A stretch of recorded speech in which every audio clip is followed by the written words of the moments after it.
अस्सलाम वालेकुम, my name is Abdul Maiz Asif, हम youtuber and vlogger. Welcome back to my YouTube channel. आज मैं आप लोगों को बताने जा रहा हूँ कुछ ऐसी रीजंस जिनकी वजह से बहुत से स्टूडेंट्स जब उनका ट्रांजिशन होता है from college life to university life depression का शिकार हो जाते हैं, अपने आप को दूसरों से कमतर समझने लगते हैं, अपने आप को कंपेयर करना शुरू कर देते हैं। 12 साल की जो उनकी ज़िंदगी की स्टडी लाइफ होती है उससे बिल्कुल एक जब ट्रांजिशन आती है ना, तो वो समझते हैं कि शायद अब हमारे रिजल्ट्स अच्छे नहीं आ रहे, पहले तो बहुत अच्छे आते थे तो हमें क्विट कर देना चाहिए, ये तो वो। तो उसकी मैं आप लोगों को कुछ रीजंस बताऊंगा। नंबर वन रीज़न, यूनिवर्सिटी से पहले कॉलेजेस में पढ़ते थे।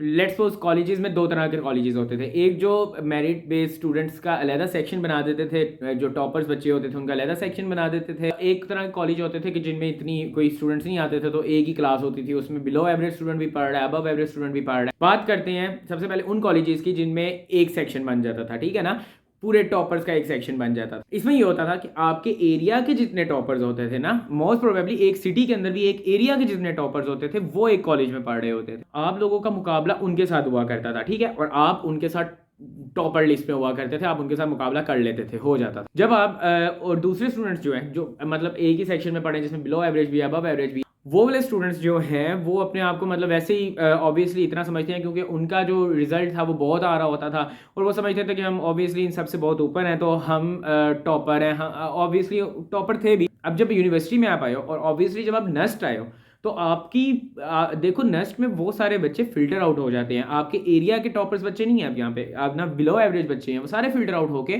यहाँ पे पाकिस्तान की क्रीम आती है। वो सारे स्टूडेंट्स आते हैं जो यहाँ आपके लेवल के होते हैं या आपसे अबव लेवल के होते हैं, ठीक है ना। अब यहाँ पर जब आप आए हो तो आपकी क्लास फेलोज मतलब आपका मुकाबला आपकी पूरी क्लास के साथ है और क्रीम ऑफ पाकिस्तान के साथ है। अब यहाँ पर आने के बाद आपने एनईटी एक बार नहीं दिया, आपको हर अपने ओएसटीज में, हर अपने ईएससीज में एनईटी की तरह या एनईटी से ज़्यादा ही तैयारी करनी पड़ती है, क्योंकि आप उन्हीं स्टूडेंट से मुकाबला कर रहे हो जो स्टूडेंट फिल्टर आउट होकर यहाँ तक पहुंचे हैं। इसका सोल्यूशन जो मैं बताता होता हूँ आप लोगों को, कि आप लोग मेहनत करना शुरू करो। कुछ स्टूडेंट डिप्रेशन की वजह से या यूनिवर्सिटी लाइफ में शुरू वाले सेमेस्टर्स में इधर नहीं कर पाते, अपने आप को एडजस्ट नहीं कर पाते, तो उसकी वजह से वो ना नंबर नहीं उनके अच्छे आते। मेहनत करो, ठीक है। सेकंड रीज़न कि एफएससी में आप लोगों के बहुत बहुत नंबर आते थे। नंबर वन, पिछले साल तो स्मार्ट सिलेबस में बहुत ही नंबर आए हैं ना सारे स्टूडेंट्स के, और स्मार्ट सिलेबस में इवन ये भी बता दिया गया था कि ये क्वेश्चन तैयार करके आ जाओ, ये पेपर में आएंगे, ये देख लो। और आप लोग इधर जो पढ़ते थे एफएससी में, आप लोगों ने जो क्वेश्चन तैयार किया हुआ है, जो बुक से एक बार आपके हाथ से गुजरा हुआ है, वही उधर आ जाता था। आपको सोचने की जरूरत ही नहीं पड़ती थी, आप बस कॉपी पेस्ट, आप लोगों को इवन आंसर्स भी कुछ लोगों को याद होते हैं कि आंसर सही आ गया है, ठीक है ना। इन्वायरमेंट यूनिवर्सिटी में नहीं होता, ठीक है ना। यूनिवर्सिटी में स्टूडेंट्स जो करते हैं कि जो टीचर्स की स्लाइड है उन्हें रट्टा लगाया, रट्टा लगाकर सीधा आगे, उधर जब क्वेश्चंस आए तो समझ ही नहीं आ रही अब कौन सा फॉर्मूला लगाएं, क्या करें। जो उनके कॉन्सेप्ट्स में कमी होती है उनको रट्टा लगा के आए होते हैं, जिसकी वजह से वो नहीं कर पा रहे होते। ये एफएससी नहीं है। अब आप यूनिवर्सिटी में आ गए हो, अब अगर इस तरह के क्वेश्चंस आते हैं ना यूनिवर्सिटी में, तो सबसे आसान पेपर कंसीडर किया जाता है। आउट ऑफ द बॉक्स जाकर प्रैक्टिस करना सीखो। जो टीचर ने पढ़ाया उसे पहले समझो, उसकी प्रैक्टिस करो जितनी कर सकते हो, एंड देन आप वहां पर आओगे और फिर आप अच्छा परफॉर्म कर पाओगे, वरना आप नहीं कर पाओगे। Number three, time wasters. बहुत से स्टूडेंट्स जब कॉलेज से इधर आते हैं, हॉस्टल्स में शिफ्ट होते हैं, टाइम ज़ाया करना शुरू कर देते हैं। पूरा पूरा दिन दोस्तों के साथ पी रहे हैं, पूरा पूरा दिन लेटे रहे हैं, क्योंकि कोई होल्ड नहीं है ना। अम्मी अब्बू ने कोई डांटना नहीं है यहाँ पे, ना किसी दोस्त ने कहना है कि तू क्यों इतनी देर टाइम वेस्ट कर रहा है, किसी ने कुछ कहना नहीं है। तो अपनी मर्जी से जब जिंदगी गुजारना शुरू करते हैं तो टाइम वेस्ट करना शुरू कर देते हैं, पढ़ते बिल्कुल नहीं है। एट द एंड जब एग्जाम देते हैं तो कुछ उनसे परफॉर्म नहीं होता, और जब परफॉर्म नहीं होता तो रिजल्ट अच्छा नहीं आता। इसकी वजह से वो डिप्रेशन में चले जाते हैं। अपने टाइम को मैनेज करना सीखो। ये चार चीज़ों में बैलेंस रखना बहुत ज़रूरी है, ठीक है। अगर इन चीज़ों में किसी एक चीज़ को आप ज़्यादा कर लेते हो ना, तो दूसरी चीज़ का नुकसान कंपनसेट नहीं कर पाएगी वो चीज़। तो ये चार चीज़ें मैं हमेशा लोगों को कहता होता हूँ, जितने मैंने सेमिनार्स किए, जितने मैंने टॉक्स किए हैं लोगों के साथ, और यूट्यूब पे मैंने अक्सर यही कहा है कि भाई इन चार चीज़ों में बैलेंस रखना सीखो। अपनी फिजिकल हेल्थ, अपनी स्पिरिचुअल, अपने टाइम रखो, थोड़ा रिलेशनशिप्स में अपना टाइम रखो, और अपने काम के लिए टाइम रखो, एकेडमिक लाइफ के लिए भी टाइम रखो। तो ये चीज़ें ज़रूर करो। चौथी चीज़ जो स्टूडेंट गलती करते हैं, वो इधर आकर बुक से रेफर करना छोड़ देते हैं।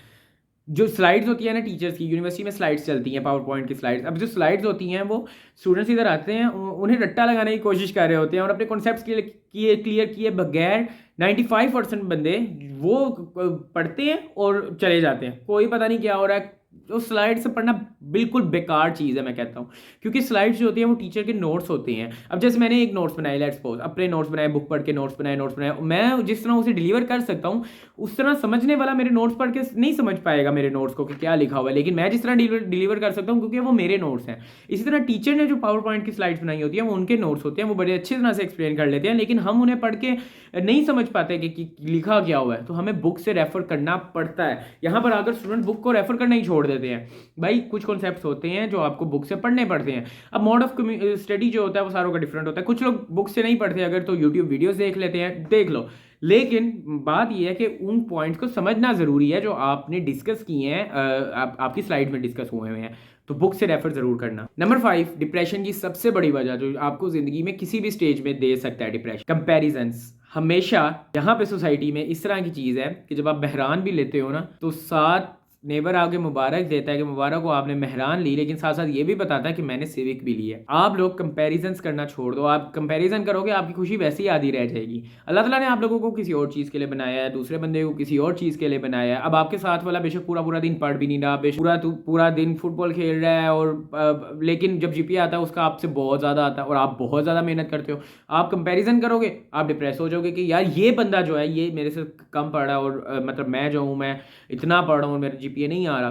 तो भाई अपने आप को कंपेयर करना छोड़ दो। मेरी ज़िंदगी के मैं कहता हूँ 75% मसले इसी तरह हल हो गए थे कि मैंने अपने आप को कंपेयर ही करना छोड़ दिया था और अपनी कैपेबिलिटीज़ को इन्हांस करना शुरू किया था जो अल्लाह ताला ने मेरे अंदर रखी हुई हैं, और जो मेरे अंदर कैपेबिलिटीज़ हैं वो शायद मतलब कुछ लोगों में ही होती हैं। इसी तरह आप सोचना शुरू करो कि जो मेरे अंदर कैपेबिलिटीज़ हैं वो शायद किसी और में और मुझे उन्हें ही इन्हांस करना है। अगर मछली को कहोगे कि मतलब दरख्त के ऊपर चढ़ना सीखो तो वो नहीं सीख पाएगी, तैरना भी इवन भूल जाएगी। तो अपनी स्किल्स को इन्हांस करो रेदर देन किसी और को कॉपी करके उसकी स्किल्स को अपनी भी स्किल्स भूल जाओ। ऐसा नहीं करना, ठीक है? आपकी जिंदगी के 90% मसले इसी तरह सॉल्व हो जाएंगे। आखिरी बात जो मैं आप लोगों को कहना चाहूंगा, without a strong purpose nothing is possible.